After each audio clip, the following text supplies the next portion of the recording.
Hello there, and welcome to Pink Milk, your Star Wars podcast for us superfans. And those of us who are forced to listen to them. Today is someday, and someday ain't nobody talking about Star Wars. No, no, no. It's that time. Drink up. Drink up.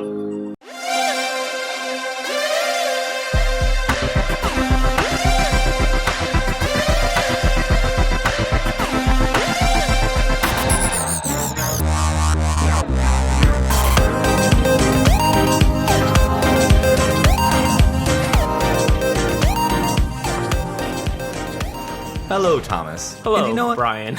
This office is not a mess. I did not say it was a mess. I said you have a lot of shit in it. We are like not even a minute in and you're cursing? I mean, there's things everywhere. Thomas, I am a live streamer. I am a podcaster. I am a graphic designer. There's I am lights an hanging. artist. There's cameras hanging. There's ring lights. There's extension cords to the ring lights. Bobbleheads. Set pieces. Thomas, we have an extremely successful, very popular, one of YouTube's highest rated live streams. I know. It needs to look good. But I am personally insulted that you act as though my office is messy. It's really not. I did not. Did I ever say it was messy? You did not. I said you had a lot of shit in here. But it's also not shit. It's things. This is a busy life. Yes, lots of things. Well, welcome to Things Podcast. I'm your host, Brian. With me, as always, is my much better host. The Things Observer. Wait, he's not my better host. Not today, apparently. He's my husband, and your better host. This is Thomas. Hello, hello, hello. And we're Pink Milk, where we have clean and organized offices, even though we have lots of things going on in them because we're very busy people. Lots of things, people. Lots of things. You know what? I'm going to take pictures. They've seen the live version. They see your things. And I get whatever. Sorry. Looks great. Love it. I didn't say it didn't look great. I just said you had lots of things. AKA. Well, welcome to Pink Milk, where normally we talk about Star Wars. However, today is not that day because we are watching Princess Mononoke. I rhymed there and everything. You did? That was pretty good. So we mentioned last week that we were going to watch either Princess Mononoke or Qi'ra, two of my favorite films of all time. Twitter has spoke rather loudly, and Princess Mononoke it was, and what a glorious weekend it has been watching this movie. I love it. We were watching this to prepare Tom for Star Wars Visions, which, at the day you are listening to this episode, it is out on Disney+, and I'm very excited. Very excited. So, Thomas, you have not been all that stoked to see an anime Star Wars. You did like the trailer for Visions. I did. I have to say that. But you have said that you did not particularly enjoy anime. Historically speaking, I'm not a big fan of anime. Okay. However, I did like Princess Mononoke. One of my favorite movies of all time. It was. I have spoken about this film with Tom for 14 years. He's and I never watched managed it. to never see it. But thank you, Twitter. Hey, I think everybody can attest I'm a pretty good husband. Look, I'm here. You're not. Look at all the things that you get me to watch. You're not pretty good. You're the best. Oh, even better. Thank you. You're welcome. Thank you. No, I have to say. So this movie came out in 1997, I think. Saw it in the movie theater. Was blown away. It very much shaped the way I look at spirituality and religion. I think I already kind of was along the lines of a lot of the stuff that this film talks about spiritually, and for that reason, it's so incredibly important to me as a person. So you enjoyed it. I did. Was there parts more than others that you enjoyed more than others? What did you think of the animation? Because that's where you're that's usually lost. my big thing. I don't know. It just looked like another animation. You know, I didn't really get hung up on the whole anime. It didn't look very anime to me. Studio Ghibli is amazing. Yeah, no, it was really, really. Is that the same guy who did Avatar? No. Oh, okay. Though Avatar: The Last Airbender, That one. was clearly very influenced by this movie in particular. So are you All of feeling Visions is going to be along the lines of this anime? I don't know. Because I could like it. There are 7 different studios, so I'm expecting. And we saw the trailer. I think there's gonna be 7 very different looking styles. I don't know. I'm here for it. I'm very excited. So we're gonna do something a little different today. So forgive us. We're not used to talking about anything other than Star Wars, but we're gonna talk about this movie Let's do it. and talk about. I'm gonna bring up how much it influenced the way I watch Star Wars, I think, after I saw this film, and some things that maybe I would like to see the future of Star Wars do more explicitly, and maybe with a little more finesse than we normally get with Star Wars from this movie. Because I think Star Wars is very much influenced by Japanese film to begin with, and Japanese culture is a huge influence on all of Star Wars. So I think it only makes sense for me to bring anime to Star Wars. I'm really excited, and I think it's going to introduce anime to a lot of different people like you.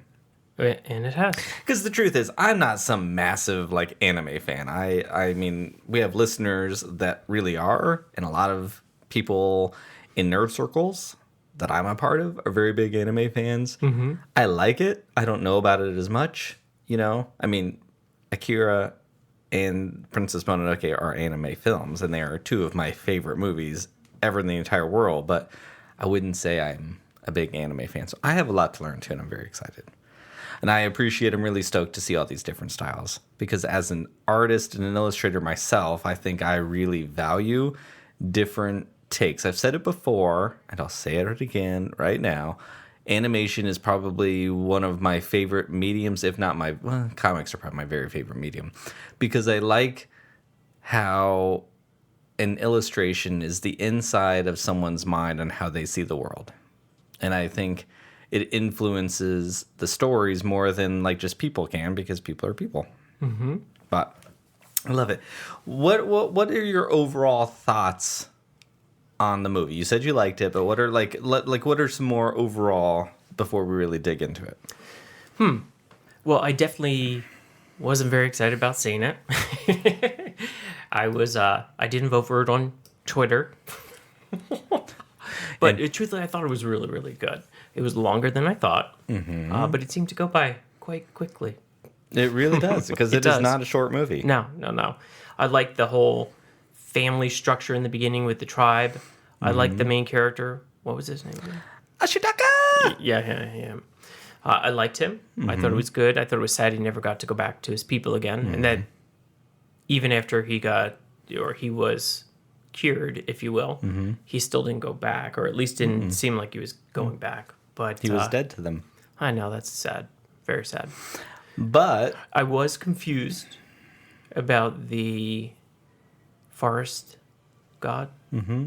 Is that what it was? Mm-hmm. Yeah. The forest spirit? The forest spirit. I was confused at the end as to what was happening, but yeah. Okay. No, I love it. I guess it depends on, I can understand being sad that he doesn't go back, but that he wasn't greedy.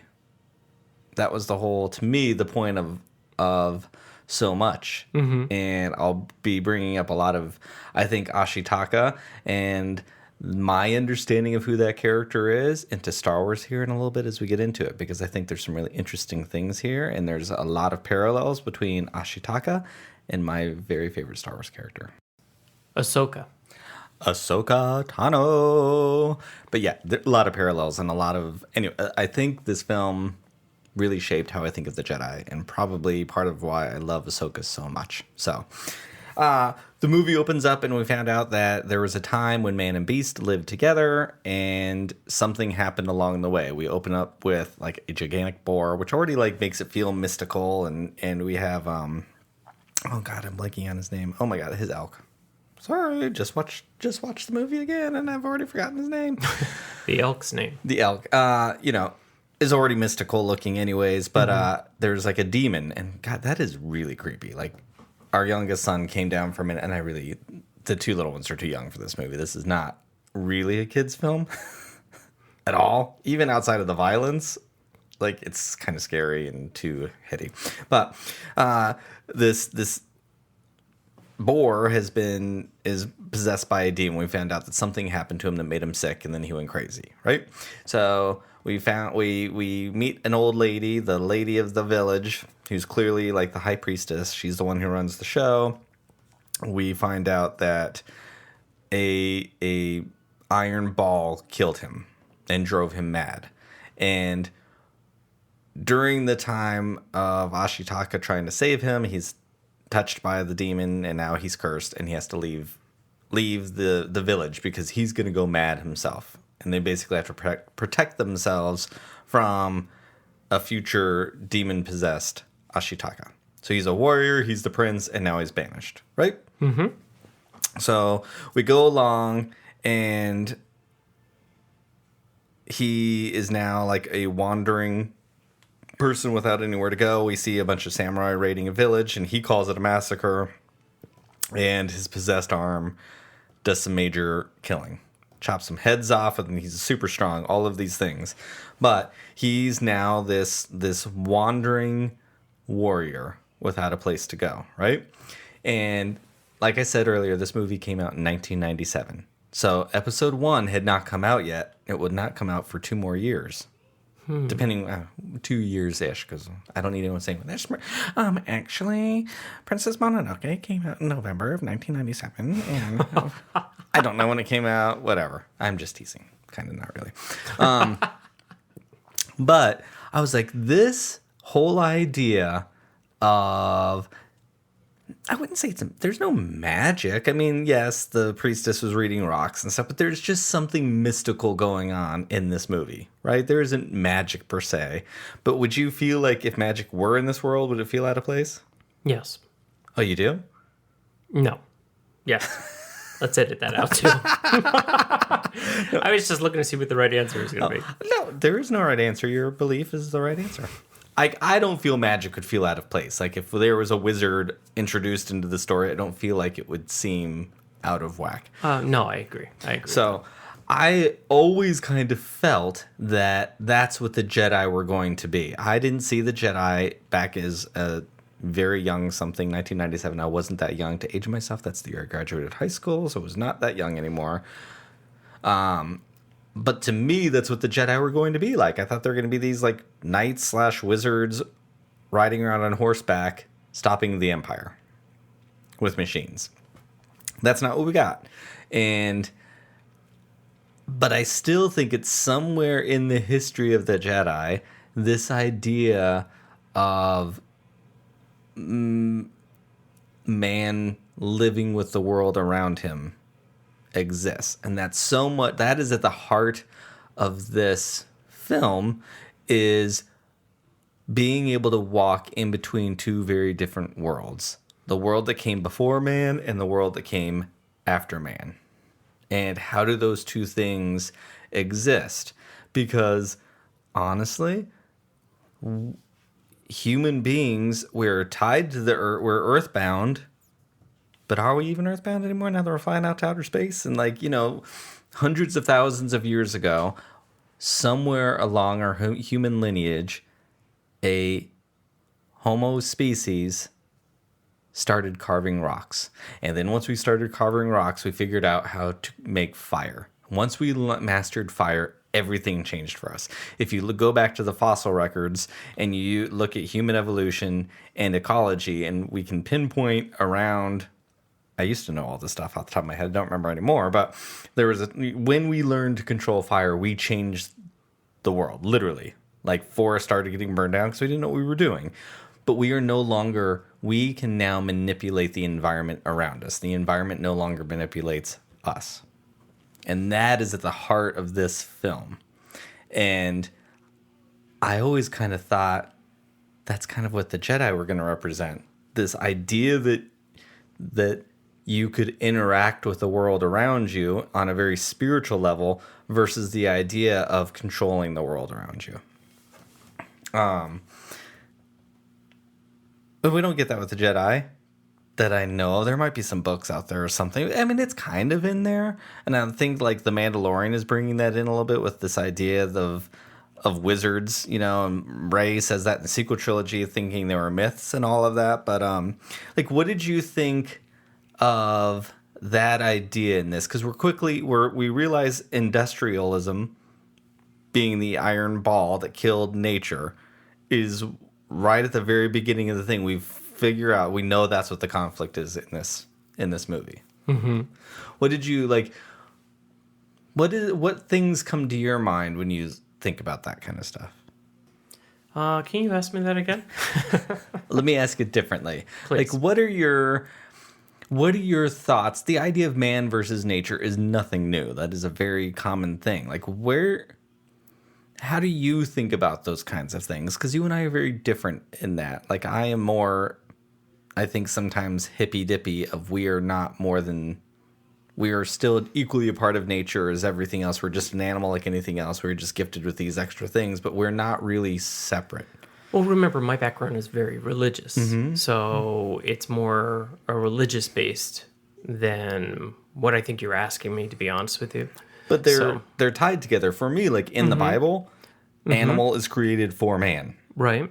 Right? I don't like I can't get there. Like I can't. There's also do unto others as you want to have done unto you, Yeah. and take care of your stranger, your brother, and all that. Be kind to strangers.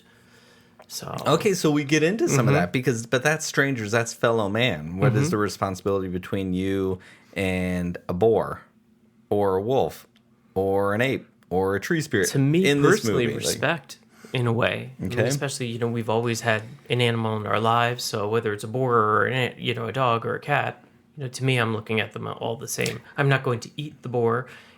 I'm so far away from that life that it doesn't even register for me.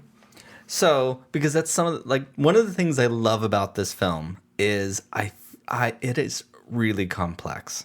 Like there's a lot of layers to this story. Mm-hmm. Lady Eboshi's kind of the villain, maybe until the end, and then it's Georgie or Chunky or whatever his name is, Billy Bob Thornton, the monk, kind of is the bad guy.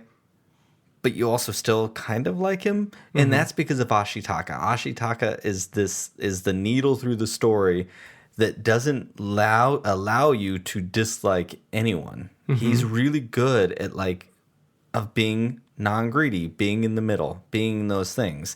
But when we first meet Lady Eboshi, I mean, she's portrayed as the villain of the thing. She's the one who killed the boar, who killed the people. She's after the tree spirit. She wants to destroy the forest so she can mine it for iron. So that's the industrialization. She's after money and industry over the forest around her, right? Mm-hmm. But her belief system is something that you just said. Do unto others as you would undo to you. Mm-hmm. And we are very quickly introduced to her helping these people with leprosy and the lepers, and she's where everyone else would have abandoned them, she's giving them strength. She's pulling women out of servitude who are mistreated and giving them the power to be something else. So, okay, well, I just thought I didn't like you, but now you're really doing these really good things. But she thinks she's above these other things in a way, right? Mm-hmm. Not that she's better than, just above them, that she's a human being, they're just animals.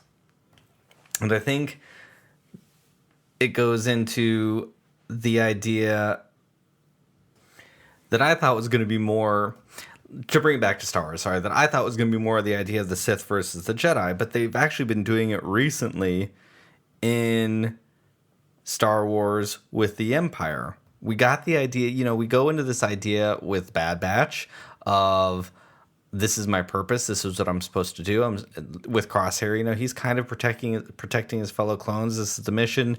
The client, Flava Flav, from season 1 of The Mandalorian. Remember, he's like, we lost the Empire, and now look at everything that's going on. I want to bring the Empire back because there was order. It was restored. There was peace. Mm-hmm. Was there really peace? No. But to him, there was. And I feel like that's what Lady Eboshi's trying to do. She's trying to create this industry to help protect a larger group of people. She wants to What she sees she's doing is good. Mm-hmm. And she just wants to bring that. And I think Ashitaka points out to her that she's still really selfish because it's what she wants. And it might be the right thing. And then we meet Princess Mononoke, San, who wants to protect the forest. Okay, that makes sense. You should protect nature, right? We're all having these conversations. But again, San and the wolf pack and all of the gods, the boars and the wolves and the apes, but they're doing it because that's what they want to do. And they're at odds with one another. And Ashitaka is sitting here in the middle saying, but we can all be here together. Like, we just have to learn to work with one another. And it's a really important message, you know? I think it's very much like the real world today, to be honest with you. Only there's the absence of that one person trying to bring everybody together. Everybody thinks they're right, they're on his side, and who's to say they're not? Yep. You know? Oh, yeah. I mean, we are very much in the middle of that right now. There is no way we can be together. Because you are here and I am there, and there's no walking towards one. It's it's horrible. It's really, really dangerous, and it's horrible. And dear God, we need someone. Well, whether it's a religious leader, whether it's a political leader, whether it's an activist, there needs to be someone out there saying, like, we can all get along. We all have to listen. We all have to learn to compromise and come together. Because, like in our country, we all want our country to be healthy, successful, take care of other people.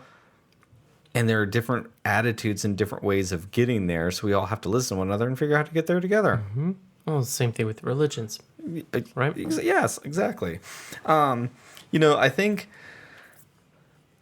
when I think about this in Star Wars terms, I like this idea with what Palpatine's trying to do, because I do think there is something really interesting there of the idea of industry and religion being used to manipulate one another. The entire prequels are built on those two things, you know? Like, we'll be a really powerful galactic empire. If we can get all of the systems together and create one big government, we can work together as one tool to all become really successful.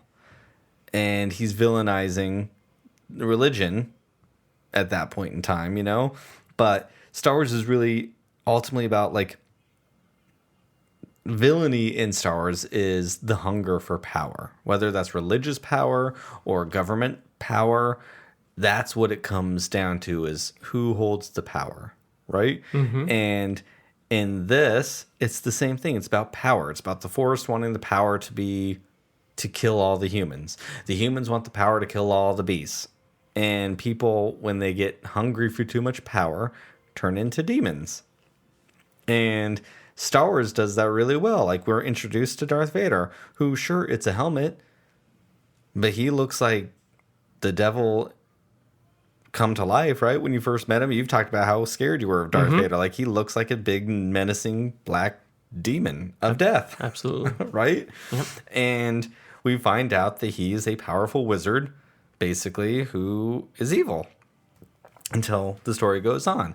But during the prequels, we see Palpatine, who started off as a normal man in Episode 1.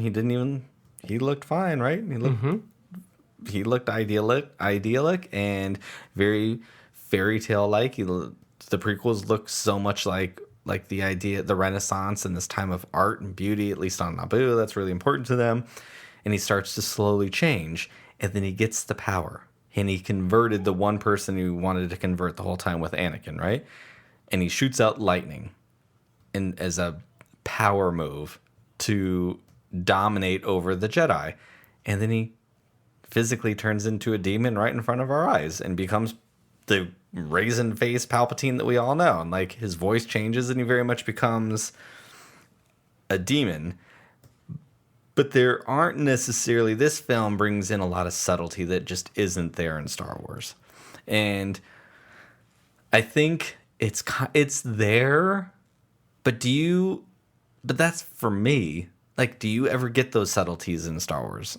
Like, or did you even pick up the subtleties in this film? Let me put it that way. Yeah, I mean, I did. A little here and there, you know. I mean, you've seen it so many times. It was I my have. first time. I found it a little confusing. Okay. It's very interesting hearing you relay it back to me, though, and being like, wow, I didn't pick up on that. I wonder if another look is going to be required. Don't hold me to it. No, honestly, don't. Just kidding. But, like, I think this is what I want to start seeing more in Star Wars, is this idea of, like, the subtlety of that. Like, wouldn't it be cool, actually, if and I felt like we could have gotten that with Rey. Maybe there's still room for this in Rey. But when she first sees the lightsaber in The Force Awakens, remember, she wants nothing to do with it. She runs away from it. She doesn't want it. Mm-hmm. What if we ever met a Jedi or not a Jedi, a person who is Force sensitive, and they view it as a curse, and they don't want it? That'd be interesting. Like, that would be... Nothing really ever good comes from Force users. You're either a Jedi, you're a Sith, you're constantly running towards the light or running away from the dark side, however you want to look at it. Mm-hmm. You know, we met Anakin, who we learned starts to run towards the dark side, right? Mm-hmm. And kind of runs... or maybe you could even view that he's running towards the light side. Maybe he's always the dark side, but he's trying desperately to be good. You have Kylo Ren in the sequel trilogy running towards the light and running away from the light side because he views the light side as, the wrong thing. It's interesting. Like, I think, and then we find out that Rey is like the daughter of a demon, and we don't really, which is such a shame. That's where Tross fails. Because that's really, to me, I think it's really interesting that she comes from that. I understand that people wanted away from the Palpatines and the Skywalkers. Was her mother really a demon, though? No, I'm talking about Palpatine. Okay. And who was a clone, who wasn't a clone, who was like a shadow strand or something. Oh, I don't know. It's very incoherent. But let's just, straight up, she's the granddaughter of the devil. Right. And... so her viewing being Force sensitive as a curse could make a lot of sense and really question what all of the things means and what does it mean to be that, the burden that she now bears. Like, this film in Princess Mononoke, you feel the burden that Ashitaka is carrying, being cursed by that demon the whole time, right? Mm-hmm. So I'm looking forward to that. But you had brought up earlier, and I don't remember what you said now, but I mentioned Ahsoka Tano. Mm-hmm. And I very much feel like she is a lot like an Ashitaka. She is this character who I haven't brought it up in a while. Like, when she walks away from the Order, it was this moment that changed me as a human being forever. To let go of anger. She has every right. I mean, think about her. Mm-hmm. She has every right to be really angry at the Jedi Council. Right? I mean, she gave them everything. Absolutely. And they turned her back. They turned their back on her so quickly. Honestly, Anakin, she has the right to be, she sees him again. And we just saw this in season 7, I wouldn't say she's warm and fuzzy with him anymore. She's heartbroken. He kind of did her wrong. Mm-hmm. And she loves him. But she's not super welcoming back to him at the same time either. Like, that chapter is closed. You are my brother. You're my father. You're these things, and I love you. But, I can't be around you anymore. Like, I don't believe in this. And then we meet the Martez sisters, and they show the dark side of the Jedi to her. But at the same time, hearing how horrible some of these other things are, this is an interesting question for you, actually. When Ahsoka hears someone from the outside saying all these horrible things about the Jedi, she's pretty quick to defend them because she understands them. You've been pretty open about being gay and being Catholic. And let's be honest, the Catholic Church is not, and maybe they're changing a little bit, but they're not exactly super gay friendly. No. So I feel like I've been around you long enough that when you speak to another gay person about Catholicism, you don't seem to get as defensive. Not defensive, that's not the right word. You don't defend the church the same way as you do when I get frustrated with it. When I get frustrated with religion in general, which is often, like you get very protective of it and remind me of the good things in it, just like Ahsoka kind of did with the Martez sisters. And Ashitaka does that throughout this whole thing. He's constantly reminding everyone of the other side. There are benefits to all of it. He's the cursed one, but almost out of being cursed, he somehow is like free. And I feel that is a very Ahsoka type of thing. She's free from the Jedi and their thinking. She's free from the dark side because she wasn't even tempted by it. I mean, imagine the Order kicking Anakin out. That dude would have like taken them all down right then and there. He probably would have lit up his lightsaber and went after him right then and there. He would have instantly been like triggered by it, but she wasn't. And I think like that is something this film really probably does shape, because I think this movie is such a part of who I am because of when it came out, and it really, really was like very influential on me on a spiritual level of I didn't have a religion, just like Ahsoka doesn't have a religion, just like Ashitaka doesn't have it anymore. They kicked him out. And not that the church was, not that his town was his religion, but they kicked him out, you know, like, and he was out there wandering on his own. We mention that all the time. I think a lot of us, when we come out, kind of are on our own. You left home after college, right? You're 25 when you flew across the country and you're on your own. You weren't kicked out because you were gay. No one knew yet, right? True. But it's kind of also why you left, right? You almost kicked yourself out of your family to kind of come out. Well, I needed to go to a place that was my own and figure out whatever it is that I was going to be. Because I'm not necessarily sure that I knew that I was gay then anyway. So I just looked for a new opportunity. But you kind of banished yourself in a way, maybe. Where there was no entanglements of the past, yes. Yeah. I think a lot of queer people have to do that. But there's something... I think they do too. There's something freeing about it, right? I mean, it's really scary. It's very scary. And it's very, very hard. It is hard.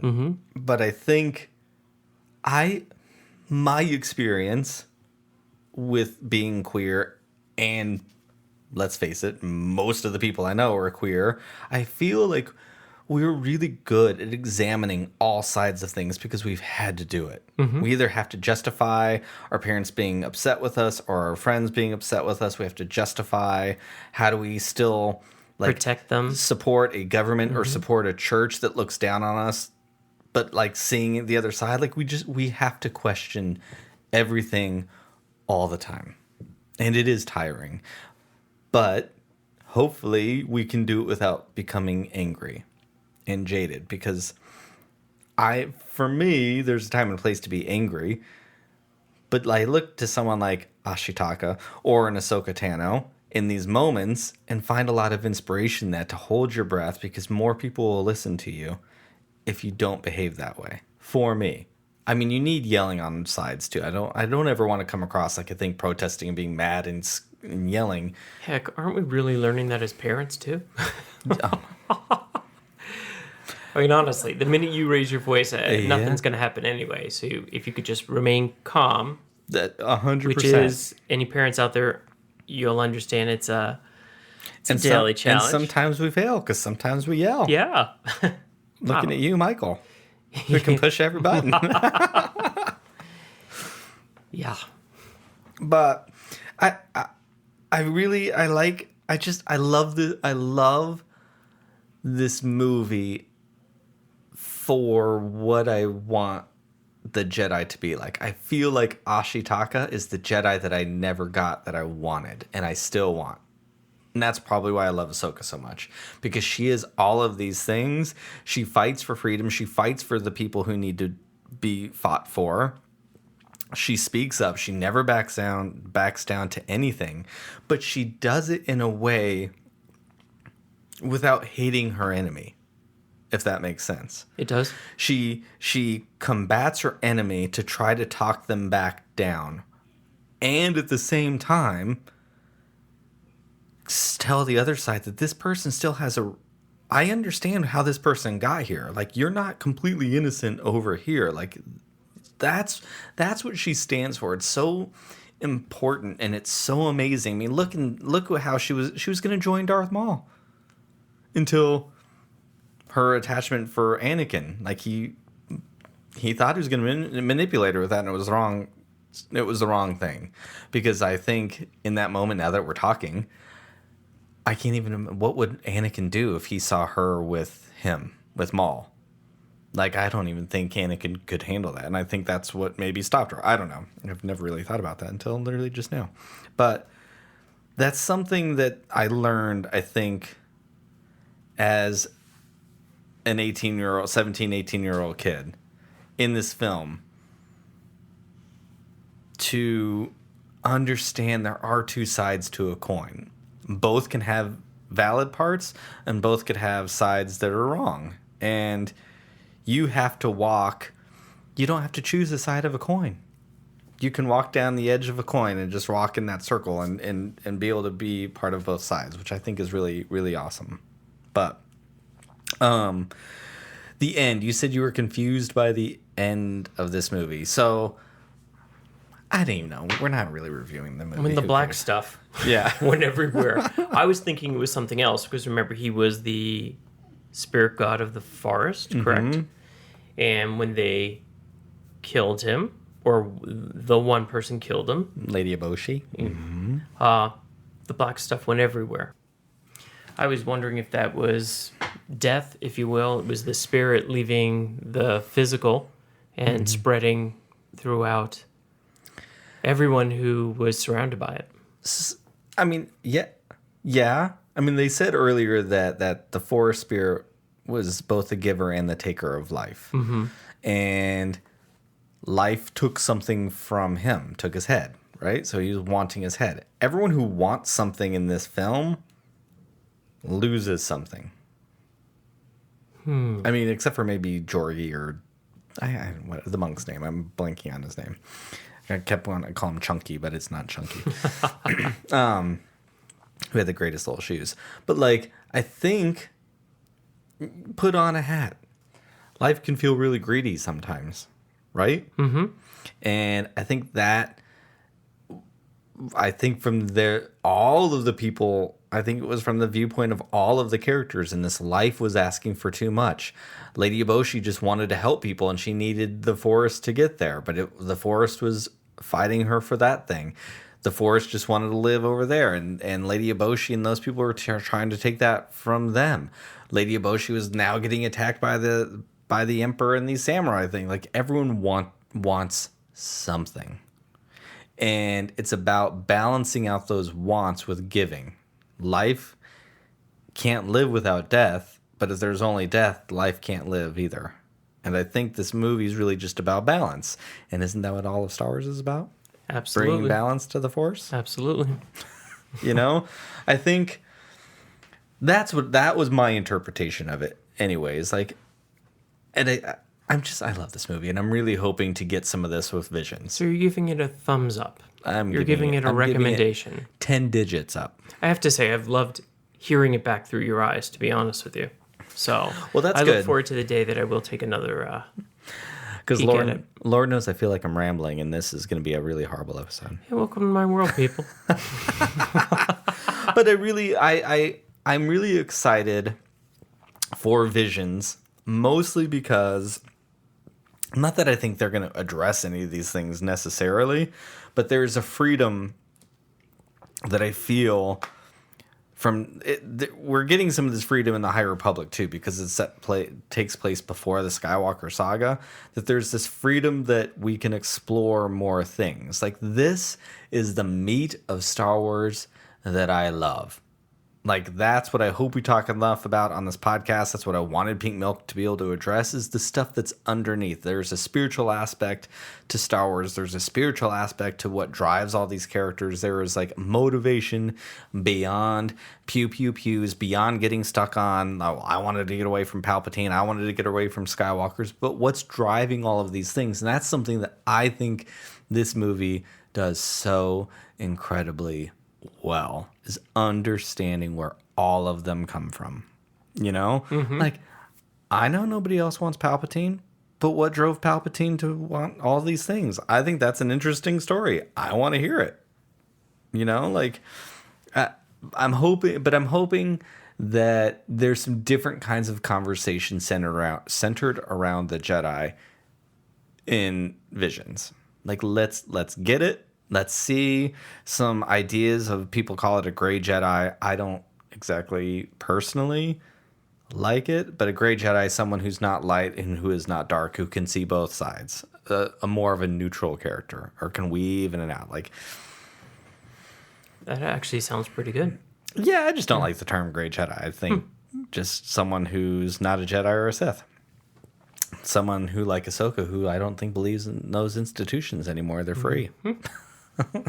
So anyways, I don't know. Did watching this, did it work? Did my ultimate plan work? Are you any more excited for Visions than you were before? I am, actually. The anime was good. My big hang-up was the anime. Mm-hmm. You know, I hear that, I'm like, eh.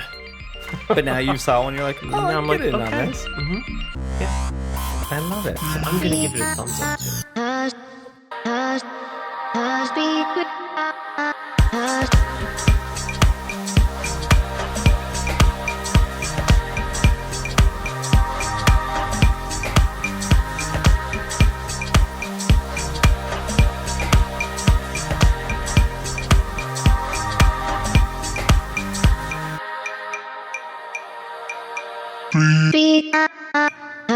And we're back. We're back. So, Thomas, you feeling completely like a new person now? I feel like a new person. Yes. Thank you so much for asking. You're very welcome. Did I need to be a new person? Maybe. I'm not saying anything. When are we going to watch our next anime? Wednesday. Well done, Thomas. Once a week for 8 weeks. 7 weeks, right? I don't know. I think it's 9 episodes. 9 weeks then. Mm-hmm. You're welcome. No, you're welcome. Oh, here we go. We are back with some trivia because our listeners, our pink milk drinkers, enjoy laughing at us as we bomb. So much so that we have a new sponsor for trivia. And Buck. That's Luminous Buck. Thank you, Buck. Buck sent us a Star Wars trivia box. I am so excited about this. Which is so cool looking. We, Buck, just so you know, our children were very upset because, of course, we have young kids. So a package arrives at the door and, like, the world is shutting down. There's an entire, like, everyone's gathered around the kitchen island waiting to see what it was. And I have not looked at any of these questions. My oldest son, Jack, was like, oh, so you're choosing your listeners over your own family? My response was, in this situation, yeah. Uh-huh. So we have no idea what these questions are. We have not looked at any of them. I'm really stoked. And I'm feeling really confident. I don't know if I'm feeling confident. Well. In myself. I'm always confident in you. But anyway, so listeners, we have a new sponsor here at Pink Milk, and I'm very grateful. So thank you, Buck. I appreciate you so much. Thank you, Buck. Honestly. These are really cool. Buck was very nice. Buck was also when we were all famous together on Good Morning America. He and his other half were there too. That's cool. Yep. So, Thomas, you ready to answer me some questions? Let's do what? Are we going to do 10? You want to do 10 apiece? Ooh, that sounds like a lot. But this is the first one. Let's see how it goes. You owe it to Buck. You're going to go first. If you don't give me 10, you're telling Buck. People are going to turn off. You're going to tell Buck that he's not worthy. Buck, you're very worthy. All right, you're first. Go for it. Okay. What was Derek Kivian's nickname? A. Lurdo. B. Hobby. C. Pee-wee. D. Turner. D. Turner. Hobby. He didn't live very long. Oh. And there you go. Waiting on you. All right. Brian Barry. Question number 1. What was Echo 3? A. Oh my God, what's with all the... Wedge Antilles. B. Han Solo. C. Luke Skywalker. D. Princess Leia. Oh my God. Okay, Echo 3. Princess Leia, Han Solo, Luke Skywalker, or Wedge Antilles. Correct.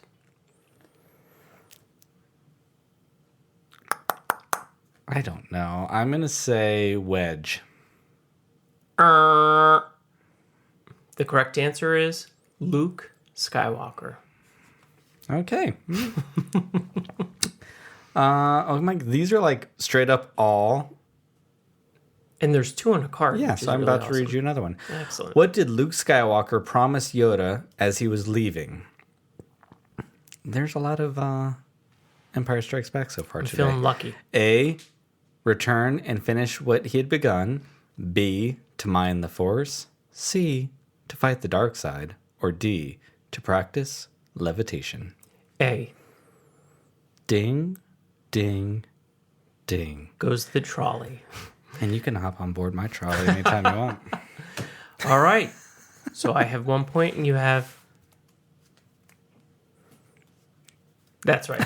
You didn't hear anything because it doesn't happen. All right. Question number 2. You said... Oh, I'm sorry. Who said, "You truly belong with us here among the Lando clouds"? Calrissian to Princess Leia. This is like all Empire. Correct. I get double points because I didn't even get any multiple choice there. So it's 2 to 1. No, doesn't work that way. I'm mixing them up just in case they are Me all too. Empire. Okay. Oh, there's the puzzle pieces. Ooh. I don't know what these mean. Who's that? That's pretty cool. Who is that? Who is that? I don't know what these are. Okay, well, clearly I've never looked at these. Hey, Brian, we're doing the Okay. show. Doo-doo-doo. I'm like, nope, here's another Empire. Who was Cloud City's computer liaison officer? A, Vuffy Ra. B, Lobot. C, Aglaste. Or D, King Oz. B. B, Lobot. ding, ding, ding. Love it. Question number 3. Who was the costume designer? John Molo, maybe. Harry Lang. Alan Tompkins, sorry. Or D. Stuart Freeborn. One more time. Costume to designer. It doesn't say what trilogy. That's all it says. Who was the costume designer? A. John Mulo. B. Harry Lang. C. Alan Tompkins. D. Stuart Freeborn. I think I'm going to say D. Stuart Freeborn. A. John Mulo. Okay. I've said his name three times differently. I'm sorry, Buck. Sorry, Joe. Okay. Who uttered the words, Luke, don't give in to hate, to Luke Skywalker? A. Obi-Wan Kenobi. B. Yoda. C. Han Solo. D. Princess Leia. A. Obi-Wan Kenobi. Ding, ding, ding. Oh my God, 3 to 1. Ooh. Luke, don't give in to hate. Don't do that. Don't touch me there. It's your no score. All right. Question number 4. I don't know. All right. Captain Piet was promoted to an admiral. Who played him? Oh my God. A. John Dix. B. Michael Culver. C. Kenneth Colley. D. Clive Revel. Oh my God. I don't. One more time. Oh God. I don't think God's going to help you on this. Not after what I was saying earlier about Princess Mononoke. You got it. Captain Piat was promoted to admiral. Who played him? John Dix, Michael Culver, Kenneth Colley, D. Clive Revel. It's either B or D. B. I don't know. D? D. No, C. Kenneth Colley. Okay. I'm liking this, Buck. Thank you. Thanks, Buck. Is this because I don't like the Jedi? Is this what it is? Buck's one of the ones who's always mad at me for my Luke Skywalker views and Jedi views. All right. Who? Oh my God. Hold on. I'm going to shuffle. These are like all Empire Strikes Back. Well, Maybe they're some of all them Empire say Strikes Star Back. Wars, some say different names on. No, I don't know. Okay. Which weapon short-circuited droid electrical systems? A. Bowcaster. B. Ionization blaster. C. Lightsaber. D. Blaster rifle. Which weapon short-circuited? B. Ding, ding, ding. How many do I have now? This is 4-1. Right? We should probably keep tally. I just wanted to hear it out loud. Here, get me a pen. I will keep it out loud. No, not now. Next week. Now I want to make sure I don't miss anything. All right. This is just a trial run. Okay. Who was a slimy, double-crossing, no-good swindler? Lando Calrissian. Oh, no. Han Solo. No, it's Han Solo. It was Han Solo. No, see, that's what happens when you get ahead of yourself. No, You because lose. it was I Lando know, Calrissian but that said it. What's the thing? A. Luke Skywalker. Yeah, no. B. Han Solo. Yeah, no, what's C. the Darth saying? Vader. You Slimy, down- double-crossing, No- no-good swindler. Yeah. Or Boba Fett. I'm feeling bad for you. I'm going to give it to you. It's Han Solo. Yeah.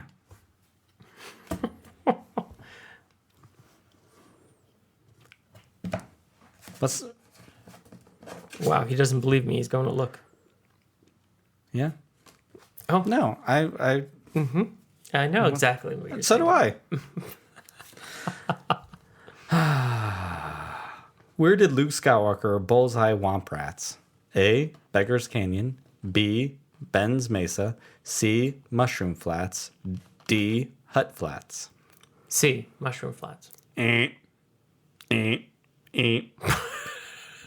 What's the right answer? Beggar's Canyon? Oh, hello. That's where also Din Djarin buries the dead.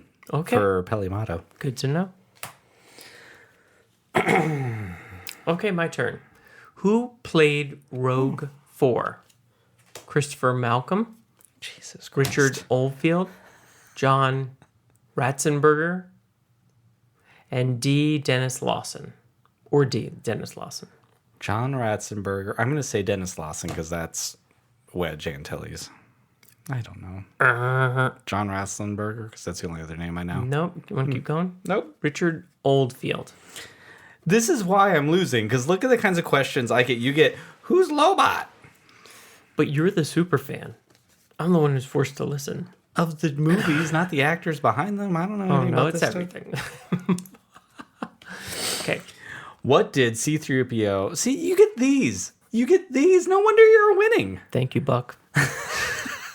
What did C-3PO think the maker for? A tune-up. B, a polish. C, an oil bath. D, a rewiring. C, oil bath. Mm-hmm. Oh, this oil bath's going to feel so good. What movie was that in?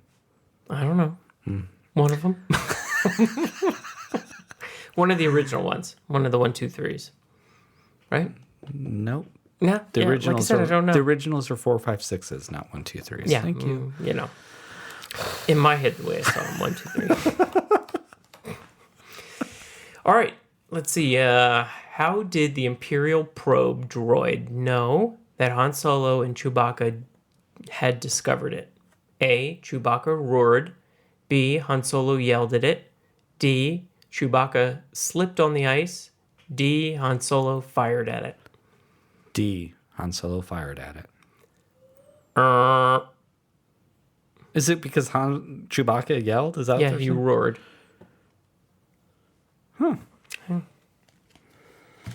What's the score now? It doesn't matter. It does to me. That one I probably should have gotten. That's a bad call. According to Princess Leia, to which planet was she on a diplomatic mission? A, Dantooine. B, Onderon. C, Alderaan. D, Tatooine. B. C, Alderaan. No, she was from Alderaan, I thought. Yeah, she was on a diplomatic mission from Alderaan. Oh, okay. I just thought she was from there. Both. All right. I guess that makes sense now that I think about it. Mm-hmm. All right. What was the effects director? But good on you for even knowing that. I'm impressed. Good job. Thank you. Can I have a point? No. Okay.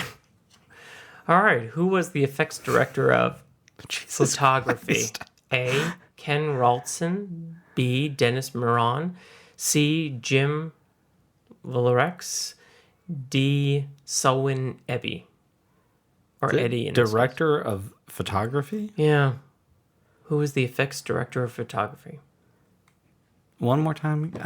Uh-huh. No wonder I'm losing. I'm not going to change any words. Who was the effects director of photography? No, who are the names? What are the names? Oh, Ken, Dennis, Jim, Selwyn. Dennis. I don't know. Ding, ding, ding, ding, ding. Boom. I knew it was Dennis. That was a very easy one. Good job. Good job. Though I will say, thank you very much, Buck, because this is so much nicer than the way we used to do it. One, that book was awful. Yeah, that was awful. These clearly... First we Googled. That was even bad. Clearly, Buck also sent my girlfriend along in the box. My girlfriend being Karma. For all the anti-Jedi talk. Yeah. What was wrong with R5-D4? Again, you keep getting these easy ones. This is so not fair. A, it had a bad motivator. B, it had a bad servo motor. C, it had a bad communicator, sorry. Or D, it had a bad power coupling. D. No. C. A. Ding, ding, ding. Uncle Owen, this one has a bad motivator. Hey, what are you trying to pull on me? And this is how R2-D2 came into the picture, because C-3PO was like, I can vouch for that one over there. Mm-hmm. And then he ran away with him. So why he sticks his neck out for him, he'll never understand. Mm-hmm. Do you have a question for me? I'm waiting for you. I just asked you a question. It's your turn. Oh. Who was... Also, everyone, you can listen to Mark from After Dark on his Star Trek podcast, Sticky Number 2, part of the Bad Motivators Network. Ding! Mm-hmm. I'm looking. You're looking. Okay, according to Luke Skywalker, if there was a bright center to the universe, what was Tatooine? The one farthest from. Yes. Mm-hmm. Ding, ding, ding, ding. Thank you. My dings are getting... they're fading. Are we tied now? I mean, I'm getting extra points because I don't even need the things. No, you're not. Well, I think we are tied now. I don't know. Next week, we'll actually keep track. In which trash compactor were the rebel heroes trapped after attempting to rescue Princess Leia? A, 426, B, 325, 3827, C, 324, or D, 429, 3830. D. Sorry about it. 325, 3827. Why would anybody know that? Because we're nerds. Two more. Well, how long do you want to go more? No, I was going to say this is my last one, but I'll keep it one after that. Ding, ding, ding. All right. Who did Darth Vader think was missing from the consular ship? The consular ship? Mm-hmm. Consular ship. A, counselor. B, viceroy. C, senator. D, ambassador. The ambassador, D. Ding, ding, ding, ding. Tear the ship apart. All right. In what detention block was Princess Leia being held? A, AC-24, B, AC-13, C, AA-23, or B, ooh, there's a typo, or D, AA-14. D. No. B. No. A. Definitely not A. C. C. Ding, ding, ding, ding, ding. All right, this is my last one. Who started off strong and dying slowly. Who attacked R2-D2 and disabled him as he was traveling the Jawas. rocky... Ding, ding, ding, ding. All right. You have one more for me. Because No. I have one more. No, because I went red first. So you have one more. No, I'm good. Where did Luke Skywalker try to convince Biggs Darkladder that he had witnessed a space battle? A. Anchorhead. B. Tashi Station. C. Mos Eisley. D. The Lars Homestead. This is a tough one. B. Yes. Ding, ding, ding, ding, ding. But that's tough. You know, It's tough for some people. Well, you know Tashi Station because Uncle Owen, I was going to go to Tashi Station to pick up some power converters. Yeah. But the scene is a deleted scene. It's not even in the movie anymore. I know things. Okay, I get one more. All right. What did Yoda levitate out of the water? Oh, an X-Wing. Ding, ding, ding, ding. Well, everyone, I was just tricking you all along. I was trying to help my husband here feel better about Well, I himself. think we were close. You may have won by one. Yes. Wouldn't you agree? I would definitely. I would say that you actually won because you got a lot right for being forced to listen. So Honestly, I'm pretty impressed. I am too. I am too. Well, I hope all of you listening were impressed. Thank you again for listening to Trivia, sponsored by Luminous Bucky. Luminous Bucky, where you too can be a great person. I don't know how to really follow that. What does Luminous Bucky sound like? Yeah, thank you, Buck. What does it sound like? I don't know. Thank you. I was trying to make it like a business. Mm-hmm. We'll work on that commercial for next week. Yeah, that didn't work very well. I'm sorry, Buck. Anyways, thank you very, very much. Thank you, Buck. Thank you, everyone, for listening. I hope this sounded great and fun. Not really talking about Star Wars when we're talking about Princess Mononoke.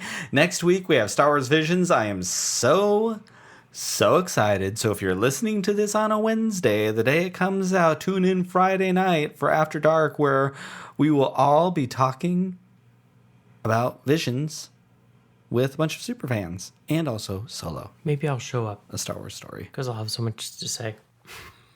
You want me to set up a whole mic and get you ready to go? Oh, yeah, no. All right. Well, thank you very much, everyone. We appreciate you. And you can follow the show at Serving Pink Milk on both Twitter and Instagram. Shoot us an email if you want to at servingpinkmilk@gmail.com. If you are listening now, continuing to, please go ahead and head on over to Apple Podcasts and leave us a 5-star review. If you want to say something a little nice, say something a little nice. We appreciate it. Until next week, Thomas, are you ready? I'm ready. Because it's that time. Drink up. Drink up. Drink up.